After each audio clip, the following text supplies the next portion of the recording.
اپنا ذاتی مکان حاصل کرنے کا بہترین وظیفہ 3 تسبیحات آپ کے سامنے پیش کرتا ہوں۔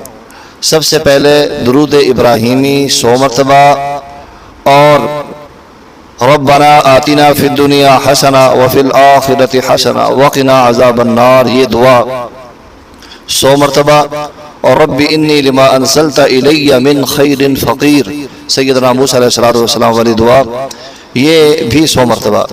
بہترین وقت جس وقت آپ کو تنہائی میسر ہو، تہجد کا وقت ہو تو زیادہ بہتر ہے، ورنہ کسی بھی وقت یہ وظیفہ پڑھا جا سکتا ہے۔ شرط یہ ہے کہ اللہ کی ذات پر پورا یقین رکھ کے اس کو پڑھتے رہیں، جلد بازی کا مظاہرہ بالکل بھی نہ کریں، اور زبان سے کبھی یہ نہ کہیں کہ میں نے یہ وظیفہ پڑھا اور کام نہیں ہوا۔ کام کرنے والی ذات اللہ رب العزت کی ذات ہے، ہمارا کام دعا کرنا ہے، اور یہ وظیفہ حضرت مولانا شہریار احمد مدنی مدظ اللہ العالی نے بتایا ہے۔ اللہ پاک ہم سب کے لیے اس کو نفع مند بنائے۔